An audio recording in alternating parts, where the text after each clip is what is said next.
Supreme court की एक decision पे पब्लिक और एक्सपर्ट्स दोनों पूरी तरीके से कंसर्न्ड हैं और घबराए हुए हैं। और हुआ क्या है सुनो। हमारे देश में दिल्ली, हरियाणा और राजस्थान के बीच में फैली हुई है अरावली माउंटेन रेंज, जो लगभग 700 किलोमीटर लंबी है। अब सुप्रीम कोर्ट ने रिसेंटली ये कह दिया है कि सिर्फ 100 मीटर से ऊंची जो पहाड़ियां हैं उन्हें ही प्रोटेक्टेड एरिया में कंसिडर किया जाएगा। तो इसका मतलब क्या हुआ?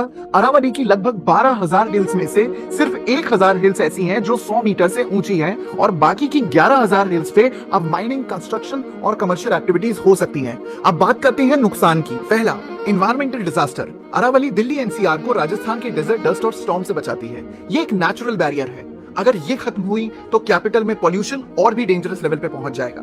दूसरा, वाटर क्राइसिस गहरा सकता है, क्योंकि अरावली रेंज ग्राउंड वाटर को रिचार्ज करती है। हरियाणा और दिल्ली का वाटर टेबल इसी पे डिपेंड करता है। इसके खत्म होने से पानी का संकट और बढ़ सकता है। तीसरा, बायोडायवर्सिटी का नुकसान। यहाँ रेयर वाइल्ड लाइफ और प्लांट्स जो पाए जाते हैं उनके एक्सटिंक्ट होने के खतरे को बढ़ा सकता है। और चौथा, क्लाइमेट चेंज की मार। ये पहाड़ियां कार्बन सिंक का काम करती हैं। इनका डिस्ट्रक्शन सीधे सीधे क्लाइमेट चेंज को बढ़ावा दे सकता है। जुडिशरी एस्पिरेंट्स और लॉ के स्टूडेंट्स के लिए इंपॉर्टेंट पॉइंट्स। ये case article 21 right to life and clean environment और आर्टिकल 48A एनवायरमेंटल प्रोटेक्शन से जुड़ा हुआ है। याद रखो, MC Mehta versus Union of India और TN गोदावर्मन के केस में सुप्रीम कोर्ट ने एनवायरमेंटल प्रोटेक्शन को टॉप मोस्ट प्रायोरिटी दी थी।